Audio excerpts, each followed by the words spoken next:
For most victims, the encounter begins with the cold blue light of a smartphone screen late at night. A text message warns that their bank account's Know Your Customer status has expired. It carries a specific threat: update within 24 hours or the account will be suspended. A cybercriminal manually sends this notification to initiate a targeted attack on the recipient's bank balance. This method works with alarming frequency, even against tech-savvy individuals who understand the basic risks of the internet. This vulnerability exists because scammers focus their efforts on the user's decision-making process rather than the security software protecting the account. When a user taps the malicious link, they are directed to a banking portal that appears identical to their official login page. This diagram shows how scammers replicate a bank's visual identity. They use the same logos and color palettes, but the URL structure reveals the truth. Visual familiarity overrides skepticism, encouraging the victim to overlook a single misspelled letter in the web address. This trust allows the scammer to deploy a combination of fear and urgency to bypass the victim's critical thinking.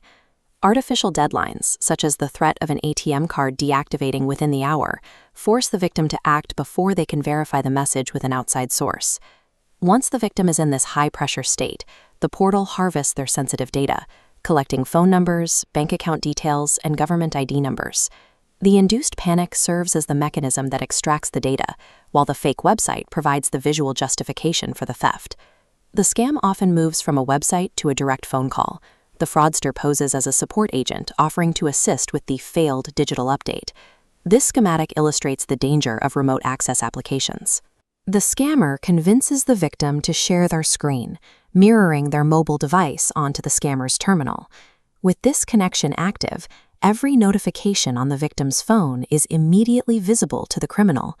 The one-time password, or OTP, acts as the final authentication layer required by the bank to authorize a transfer.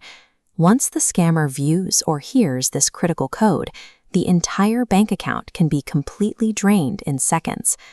This sequence, moving from trust to panic to technical access, converts a momentary lapse in emotional judgment into a complete financial loss. Authentic bank communications operate at a different pace than a scam. Official updates are methodical and rarely demand immediate action through a text message link. Financial institutions do not threaten to block accounts within hours via unprompted SMS notifications. Protecting your assets requires following a specific protocol: stop, think, verify. The stop and think phases require you to ignore the artificial sense of urgency and assess whether you actually requested a KYC update. To verify, you must contact the bank through an official channel, such as their verified app or the phone number listed on your physical debit card.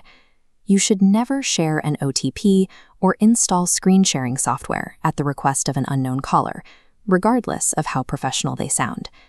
Because these attacks rely on emotional manipulation, recognizing the pressure of a scam allows you to maintain control over your digital security.